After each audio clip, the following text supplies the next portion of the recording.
ನಮಸ್ಕಾರ ಫ್ರೆಂಡ್ಸ್, ನಾನು ಶೋಭಾ ಮಾತಾಡ್ತಾ ಇದ್ದೀನಿ. My YouTube channel. ಇವತ್ತು ಸಂಜೆಯಿಂದ ವೀಡಿಯೋ ಮಾಡ್ತಾ ಇದ್ದೀನಿ. ಹಲಸಿನಕಾಯಿ ಇಟ್ಟಿದ್ನಲ್ಲ, ಒಂದು ಎಷ್ಟಾಯ್ತಲ್ಲ ಅದು ಬಸ್ಸಾರು ಮಾಡಬೇಕಂತೇಳಿ ಇವಾಗ ರೆಡಿ ಮಾಡ್ಕೊತಾ ಇದ್ದೀನಿ. ಮೊದಲೆಲ್ಲ ಕಟ್ ಮಾಡಿ ಇಟ್ಕೊಂಡಿದ್ದೆ. ಸೊ ಇವಾಗ ನೀರಲ್ಲೆಲ್ಲ ತೊಳೆದು ಹಾಕ್ಕೊತಾ ಇದ್ದೀನಿ. ಅರ್ಧ ಬೌಲಷ್ಟು ಅಳಸಂಡೆ ಕಾಳು ಬರುತ್ತಲ್ಲ, ಅದನ್ನು ಹಾಕ್ಕೊಂಡಿದ್ದೀನಿ ಅರ್ಧ ಬೌಲು. ಇದೆರಡನ್ನು ಹಾಕ್ಕೊಂಡು ನಾನು ಕುಕ್ಕರ್ ಒಳಗೆ ಬೇಯಿಸ್ಕೊತಾ ಇದ್ದೀನಿ. ಕುಕ್ಕರಲ್ಲಿ ಹಾಕ್ತಾಯಿದ್ದೀನಿ, ಪಾತ್ರೆಯಲ್ಲಿ ಹಾಕೋಕ್ಕಾಗಲ್ಲ, ಯಾಕಂದರೆ ಚೆನ್ನಾಗಿ ಬೇಯಬೇಕಲ್ಲ. ಕಾಳು ಕೂಡ ಒಣಕಾಳು ಹಾಕಿದ್ದೀನಿ, ಹಾಗಾಗಿ ಇದು ಹಲಸಿನಕಾಯಿ ಕೂಡ ಚೆನ್ನಾಗಿ ಬೇಯಬೇಕಂತೇಳಿ ಒಂದು ಚಮಚ ನೀರು ಹಾಕ್ಕೊಂಡು 1 ಸ್ಪೂನಷ್ಟು ಉಪ್ಪು ಹಾಕ್ಕೊತೀನಿ. ಇಷ್ಟು ಹಾಕ್ಕೊಂಡು ಸ್ಟವ್ನ ಆನ್ ಮಾಡಿಕೊಂಡು ಇವಾಗ ಇಟ್ಕೊತಾ ಇದ್ದೀನಿ. ಈ ರೀತಿ ಚೆನ್ನಾಗಿ ನೀರಲ್ಲಿ ಕುದಿಬೇಕು. ಇವಾಗ ನಾನು 1 ಸ್ಪೂನ್ ಉಪ್ಪು ಹಾಕ್ಕೊಂಡು ಲಿಡ್ನ ಕ್ಲೋಸ್ ಮಾಡ್ಕೊತೀನಿ. ಇದು 4 ವಿಷಲ್ ಆದರೆ ತುಂಬ ಚೆನ್ನಾಗಿ ರೆಡಿಯಾಗಿರುತ್ತೆ. 3 ವಿಷಲ್ ಕೂಡ ಹಾಕಿಸ್ಬೋದು. ನಾನು 3 ವಿಷಲ್ಲೇ ಹಾಕ್ಕೊಂಡು ಬೇಗ ಆಗುತ್ತೆ. ಇಷ್ಟು ಮಾಡಿಕೊಂಡು ಇವಾಗ ರೆಡಿಯಾಗುತ್ತೆ. ನೋಡಿ, ಈಗ ಬೆಂದಿದೆ, ಯಾವ ರೀತಿ ಆಗಿದೆ ಅಂತ ತೋರಿಸ್ತಾ ಇದ್ದೀನಿ. ನೀರೆಲ್ಲ ಹೀರ್ಕೊಂಡಿತ್ತು, ಸ್ವಲ್ಪ ಚೆನ್ನಾಗಿ ಬೆಂದೋಗಿತ್ತು. ಇವಾಗ ನೋಡಿ, ಕಾಳು ಬೆಂದಿರೋದೆಲ್ಲ ಕಾಣಿಸುತ್ತೆ ನಮಗೆ. ಈ ರೀತಿ ರೆಡಿಯಾಗಿರಬೇಕು. ಇದನ್ನು ನಾನು ಸೈಡಿಗೆ ಎತ್ತಿಟ್ಕೊತೀನಿ. ಇವಾಗ ಏನಿದೆಯೋ ನೀರೊಂದು ಕಡೆ, ಅದು ಕಾಳು ಒಂದು ಕಡೆ ಸೇರಿಸ್ಕೊತೀನಿ. ರಸನ ಅದು ಸಪ್ರೇಟ್ ಮಾಡ್ಕೊಂಬಿಟ್ಟು ಇವಾಗ ಯಾವ ಥರ ಮಾಡೋದಂತ ನಿಮಗೆ ಹಾಗೆ ತೋರಿಸ್ತಾ ಹೋಗ್ತೀನಿ. ವಾಚ್ ಮಾಡಿ ವಿಡಿಯೋ, ಎಲ್ಲೂ ಕೊನೆವರೆಗೂ ನೋಡಿ, ಎಲ್ಲೂ ಸ್ಕಿಪ್ ಮಾಡೋಕ್ಕೆ ಹೋಗಬೇಡಿ. ಇದು ಕೂಡ ತುಂಬ ಟೇಸ್ಟಿಯಾಗಿ ಬರುತ್ತೆ ಸಾಂಬಾರು. ಇದಕ್ಕೆ ಕಾಯಿ ತುರಿ ಮತ್ತು ಕಡಲೆ ಬೀಜನ ಆ್ಯಡ್ ಮಾಡ್ತಾಯಿದ್ದೀನಿ ಒಗ್ಗರಣೆ ಮಾಡೋದಕ್ಕೆ. ಅದು ಕೂಡ ರೆಡಿ ಮಾಡ್ಕೋಬೇಕು. ಇವಾಗ ನೋಡಿ, ಈ ಥರ ಸಪ್ರೇಟ್ ಮಾಡ್ಕೊತಾ ಇದ್ದೀನಿ. ಕಾಳೊಂದು ಸಪ್ರೇಟ್ ಮಾಡ್ಕೊತೀನಿ. ಇದು ಎಲ್ಲ ಆರ್ಲಕ್ಕೆ ಬಿಡಬೇಕು, ಬಿಸಿದ್ರಲ್ಲೇ ಯಾವುದೂ ಮಾಡೋದಕ್ಕಾಗಲ್ಲ. ಸ್ವಲ್ಪ ಹೊತ್ತು ಆರ್ಕೊಳ್ಳಿ ಅಂತ ಹಾಗೆ ಸೈಡಿಗೆ ಎತ್ತಿಟ್ಕೊಂಡು ಇವಾಗ ಎಲ್ಲ ಏನಿದೆಯೋ ಅದು ಕಾಳಿಗೆ ರೆಡಿ ಮಾಡ್ಕೊತಾ ಇದ್ದೀನಿ.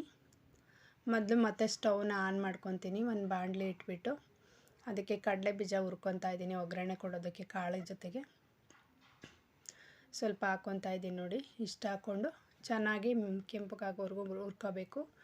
ಅದು ಹುರಿದಿದ್ದಾದಮೇಲೆ ಸಿಪ್ಪೆ ತೆಗೆದುಬಿಟ್ಟು ಇಟ್ಕೊತೀನಿ. ಈ ರೀತಿ ಕೈ ಆಡಿಸ್ಕೊತೀನಿ, ಚೆನ್ನಾಗಿ ಮಿಕ್ಸ್ ಆಗಬೇಕದು.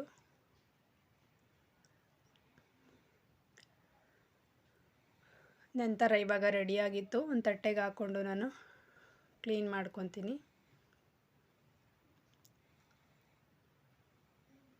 ಇದು ರಾತ್ರಿ ಅಡುಗೆ ನಾನು ರೆಡಿ ಮಾಡ್ಕೊತಾ ಇರೋದು. ಹಾಗಾಗಿ ಇವಾಗ ರೆಡಿ ಆಯಿತು. ಇವಾಗ ತಟ್ಟೆಗೆ ಆರ್ಲಿಕ್ಕೆ 2 ನಿಮಿಷ ಬಿಟ್ಬಿಟ್ಟು ನಂತರ ನಾನು ಎಲ್ಲ ಕ್ಲೀನ್ ಮಾಡ್ಕೊತೀನಿ. ನೋಡಿ, ಈ ರೀತಿ ಸಿಪ್ಪೆ ತೆಗೆದು ರೆಡಿ ಮಾಡಿ ಇಟ್ಕೊಂಡಿದ್ದೆ. ಈಗ ರೆಡಿಯಾಗಿದೆ ಎಲ್ಲನ. ಇದನ್ನು ನಾನು ಮಿಕ್ಸಿ ಜಾರ್ಗೆ ಹಾಕ್ಕೊಂಡು ಗ್ರೈಂಡ್ ಮಾಡ್ಕೊತೀನಿ. ಸ್ವಲ್ಪ ಅದು ಪುಡಿ ಬರಬೇಕಲ್ಲ, ಹಾಗೆ ಅದು ಸಣ್ಣಗೆ ಚೆನ್ನಾಗಿ ಮಿಕ್ಸ್ ಆಗೋ ಥರನ ಸಣ್ಣ ಪೌಡ್ರ್ ಬರಬೇಕು. ಆ ರೀತಿ ನಾನು ಮಿಕ್ಸ್ ಮಾಡ್ಕೊಂಬರ್ತೀನಿ. ಇವಾಗ ಆಗಿತ್ತು. ಈಗ ನೆಕ್ಸ್ಟು ಇನ್ನೊಂದು ಬೌಲಿಗೆ ಅದನ್ನು ತೆಗೆದಿಟ್ಕೊತೀನಿ. ಈ ರೀತಿ ಆಗಿತ್ತು ನೋಡಿ, ಈ ಥರ ಎಲ್ಲ ಚೆನ್ನಾಗಿ ಆಗಿತ್ತು. ಇದು ಒಂದು ಬೌಲಿಗೆ ಹಾಕ್ಕೊಂಡು ಎತ್ತಿಟ್ಕೊತೀನಿ. ಇವಾಗ ಕಾಳೆಲ್ಲ ಆರ್ಕೊಂಡಿದೆ, ಸೈಡಲ್ಲಿ ಎತ್ತಿಟ್ಕೊಂಡಿದ್ದೀನಲ್ವ, ಅದು ಕೂಡ ಆರ್ಕೊಂಡಿದೆ. ಅದನ್ನು ಇವಾಗ ಚೆನ್ನಾಗಿ ನೀರೆಲ್ಲ ಹಿಂಡ್ಕೊಂಡು ಒಗ್ಗರಣೆನ ರೆಡಿ ಮಾಡ್ಕೊತೀನಿ. ಇವಾಗ ಕಾಯಿ ತುರಿ ಕೂಡ ನಾನು ರೆಡಿ ಮಾಡ್ಕೊಂಡಿದ್ದೀನಿ. ಈರುಳ್ಳಿನೂ ಕೂಡ ಕಟ್ ಮಾಡ್ಕೊಂಡಿದ್ದೀನಿ. ಇಷ್ಟನ್ನು ಸೇರಿಸ್ಕೊಂಡು ಇವಾಗ ಒಗ್ಗರಣೆ ಮಾಡ್ಕೊತೀನಿ. ಯಾವ ರೀತಿ ಮಾಡೋದಂತ ನೋಡಿ. ಇದು ನಾನು ಇವಾಗ ಕಾಳಿಗೂ ಕೂಡ ಅದೇ ಇದಕ್ಕೆ ರುಬ್ಕೊತಾ ಇದ್ದೀನಿ ಸಾಂಬಾರಿಗೆ. ಮೊದಲು ಸ್ವಲ್ಪ ಈರುಳ್ಳಿ ಹಾಕ್ಕೊತಾ ಇದ್ದೀನಿ, ಕೊತ್ತಂಬರಿ ಸೊಪ್ಪು, ಹಾಗೆ ಕಾಯಿ ತುರಿ ಬರುತ್ತಲ್ಲ, ಅದನ್ನು ಸೇರಿಸ್ಕೊತಾ ಇದ್ದೀನಿ ಇದ್ರ ಜೊತೆಗೆ.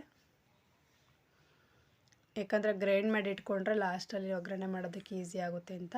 ಸ್ವಲ್ಪ ಇದು ಬೆಳ್ಳುಳ್ಳಿನ ಆ್ಯಡ್ ಮಾಡ್ತಾಯಿದ್ದೀನಿ 4, ಹಾಗೆ ಜೀರಿಗೆನ ಆ್ಯಡ್ ಮಾಡಿದ್ದೀನಿ. ಸ್ವಲ್ಪ ಖಾರದ ಪುಡಿನೂ ಸೇರಿಸ್ಕೊತಾ ಇದ್ದೀನಿ, ಅರ್ಧ ಸ್ಪೂನಷ್ಟು ಹಾಕ್ಕೊತಾ ಇದ್ದೀನಿ. ಇಷ್ಟನ್ನು ಹಾಕ್ಕೊಂಡು ಈಗ 2 ಚೋಟಷ್ಟು ಕಾಳು ಹಾಕ್ಕೊಂಡು ಇವಾಗ ಮಿಕ್ಸ್ ಮಾಡ್ಕೊತೀನಿ. ಸ್ವಲ್ಪ ನೀರು ಹಾಕ್ಕೊಂಡು ಇಷ್ಟನ್ನು ಹಾಕ್ಕೊಂಡು ಚೆನ್ನಾಗಿ ನೀರು ಹಾಕ್ಕೊಂಡು ಸ್ವಲ್ಪನ ಗ್ರೈಂಡ್ ಮಾಡ್ಕೊತೀನಿ. ಇದು ಗ್ರೈಂಡ್ ಮಾಡಿಕೊಂಡು ಮತ್ತೆ ಸೈಡಲ್ಲಿ ಎತ್ತಿಟ್ಕೊತೀನಿ ನಾನು.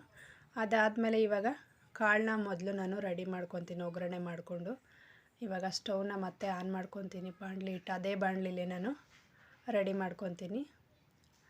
ಸ್ವಲ್ಪ ಆಯಿಲ್ ಹಾಕ್ಕೊತೀನಿ, 2 ಸ್ಪೂನಷ್ಟು.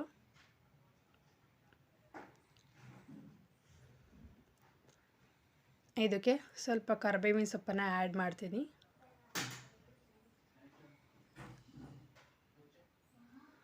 ಇದು ಚೆನ್ನಾಗಿ ಕುದಿ ಬರೋಕ್ಕೆ ಬಿಟ್ಟು ಸೊ ಇವಾಗ ಈರುಳ್ಳಿನ ಆ್ಯಡ್ ಮಾಡ್ಕೊತೀನಿ.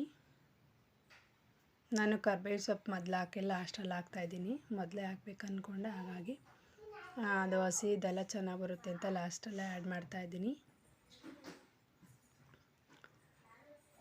ಫ್ರೆಶ್ ಆಗಿತ್ತು, ಹಾಗಾಗಿ ಇವಾಗ ಹಾಕ್ಕೊಂಡಿದ್ದೀನಿ. ಚೆನ್ನಾಗಿತ್ತು, ಹಸಿ ವಾಸನೆ ಹೋಗೋವರೆಗೂ ಹೀಗೆ ಕೈ ಆಡಿಸ್ಕೊತಾ ಇದ್ದೀನಿ.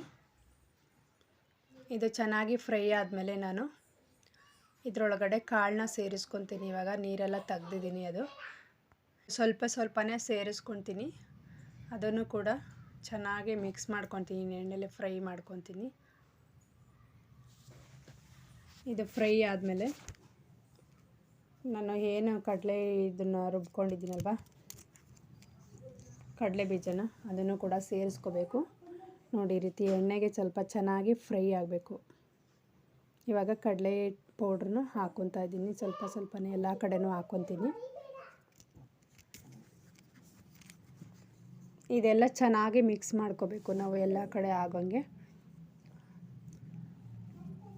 ಅದು ಹಳಸಿನ್ಕಾಯಿ ಎಲ್ಲ ಬೆಂದೋಗಬೇಕು, ಅದರೊಳಗಡೆ ಎಲ್ಲ ಸೇರಿಕೊಂಡ್ರೆ ತುಂಬ ಟೇಸ್ಟಾಗಿ ಬರುತ್ತೆ ರೆಸಿಪಿ. ಇದಕ್ಕೆ ನಾವು ಕಪ್ಪುದು ಹುಚ್ಚಳು ಬರುತ್ತೆ, ಅದು ಹುಚ್ಚಳು ಪೌಡ್ರೂ ಸೇರಿಸಿದ್ರೆ ಚೆನ್ನಾಗಿರುತ್ತೆ. ಊರ ಕಡೆ ಎಲ್ಲ ಅದನ್ನು ಕೂಡ ಸೇರಿಸ್ತಾರೆ. ಸೊ ಇಲ್ಲಿ ಇರಲಿಲ್ಲಲ್ಲ, ಹಾಗಾಗಿ ನಾನು ಕಾಯಿ ತುರಿ ಮತ್ತು ಕಡಲೆ ಬೀಜನ ಹಾಕ್ಕೊತಾ ಇದ್ದೀನಿ. ಇವಾಗ ಸ್ವಲ್ಪ ಕಾಯಿ ತುರಿನ ಆ್ಯಡ್ ಮಾಡಿದ್ದೀನಿ. ಇಷ್ಟನ್ನು ಸೇರಿಸ್ಕೊಂಡು ಚೆನ್ನಾಗಿ ಮಿಕ್ಸ್ ಮಾಡಬೇಕು. 2 ನಿಮಿಷ ಬಿಟ್ಟರೆ ಸಾಕು, ತುಂಬ ಚೆನ್ನಾಗಿ ಟೇಸ್ಟಾಗಿ ಬರುತ್ತೆ. ಇವಾಗ ಚೆನ್ನಾಗಿ ರೆಡಿಯಾಗಿತ್ತು. 2 ನಿಮಿಷ ಬಿಟ್ಟು ನಾನಿವಾಗ ಸೈಡಿಗೆ ಎತ್ತಿಟ್ಕೊತೀನಿ, ಒಂದು ಮುಚ್ಚಳ ಹಾಕ್ಕೊಂಡು. ಮತ್ತು ಇವಾಗ ಸಾಂಬಾರಿಗೆ ರೆಡಿ ಮಾಡ್ಕೊತೀನಿ. ಅದೇ ಊರಿನಲ್ಲೇ ಇಟ್ಕೊತೀನಿ ಪಾತ್ರೆನ, ಕುಕ್ಕರ್ ಇಟ್ಕೊಂಡು ಇವಾಗ ಸಾಂಬಾರನ್ನ ಒಗ್ಗರಣೆ ಮಾಡ್ತೀನಿ. ಇವಾಗ ಕಾಯಲಿಕ್ಕೆ ಬಿಡ್ತೀನಿ ಸ್ವಲ್ಪ ಹೊತ್ತು. ಇವಾಗ ಉರಿ ಇಟ್ಕೊಂಡು ಸ್ವಲ್ಪ ಚೆನ್ನಾಗಿ ಕಾಯಲಿಕ್ಕೆ ಬಿಟ್ಟು ಆಯಿಲ್ ಹಾಕ್ಕೊತೀನಿ, 2 ಸ್ಪೂನಷ್ಟು. ಅದು ಹಾಕ್ಕೊಂಡ ನಂತರ ಸ್ವಲ್ಪ ಇವಾಗ ಕರಿಬೇವಿನ ಸೊಪ್ಪನ್ನು ಹಾಕ್ಕೊತಾ ಇದ್ದೀನಿ. ಅದು ಹಾಕ್ಕೊಂಡು ಸ್ವಲ್ಪ ಸಾಸಿವೆನ ಹಾಕ್ಕೊತೀನಿ. ಇಷ್ಟನ್ನೇ ಹಾಕ್ಕೊಂಡು ಇವಾಗ ಏನು ಸಾಂಬಾರು ರುಬ್ಬಿಟ್ಕೊಂಡಿದ್ವೋ ಮಸಾಲೆ ಪದಾರ್ಥ, ಅದನ್ನು ಇದ್ರೊಳಗಡೆ ನೀರು ಹಾಕ್ಕೊಂಡು ಸೇರಿಸ್ಕೊತೀನಿ ಚೆನ್ನಾಗಿ.